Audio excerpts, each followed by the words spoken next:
Oh, what an adventure! Get lost with Google Maps.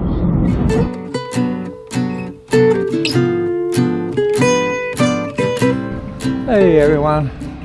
Alright, we're finished in here in this part of the camper. So on this side we've got two 700mm by 50mm by 30cm slide out drawers.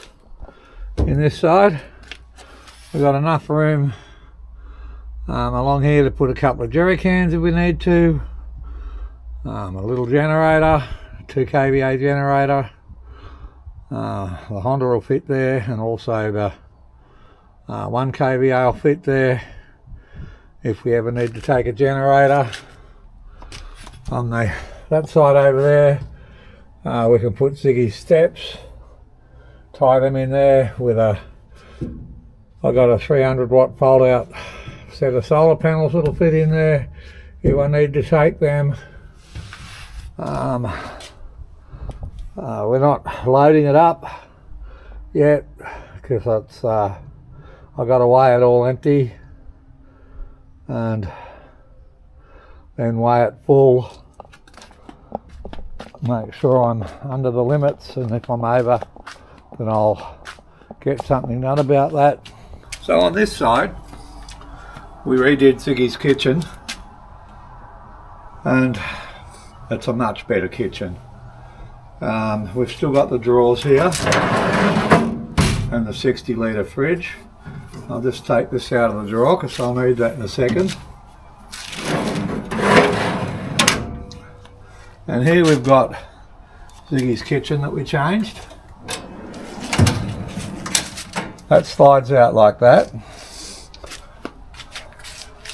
And then on this side, now it was on the other side, but with 6 screws you just simply flip it around.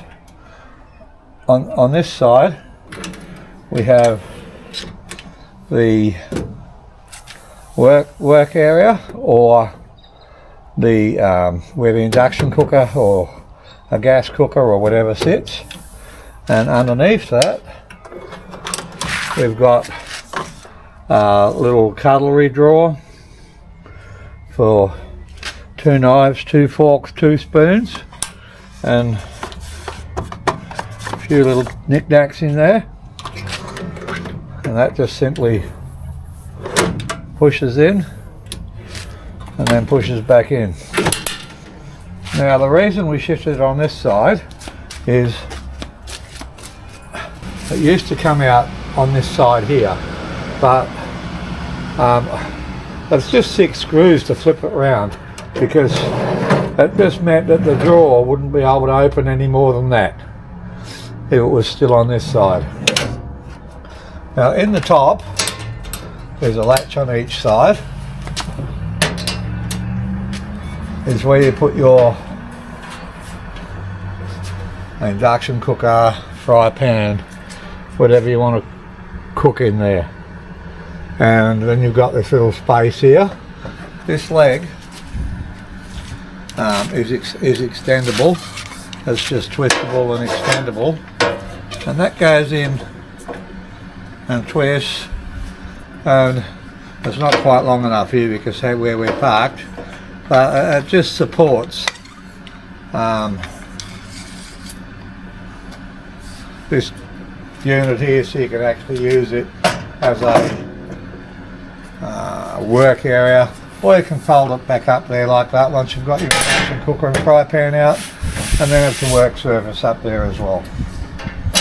Pretty simple, pretty straightforward. Only thing I might change on this is that I might make up a little bar that goes from here to here and just screws through these ends here. So instead of using 2 hands, you can just use 1 hand and clip the bar down and then open and close the drawer as you wish. I don't know why they haven't come up with that idea, Kings, but that's what I'd do. Thanks for holding the camera, love. Alright, so that's it. This bottom part is officially finished. like I say, the top part's booked in what day next week? Tuesday next week. The top part's booked in for a whole day to get the rooftop tent fitted, and then we fit the mattress, bedding, toilet, and then we can have it weighed to see what the weight's at. But for now, the weight of the unit was just under 400 kilos, wasn't it? Yeah, my wife's just nodding, she agrees with that. It was just under 400 kilos. So we'll see what it weighs once it's got all the base stuff in it, and then we'll see what it weighs again when it's packed up for camping, and see whether we need to tweak the suspension or if it's fine. Alright, so there's an update on that. I hope to give you an update on the rooftop tent middle of next week. Cheerio everyone, bye for now.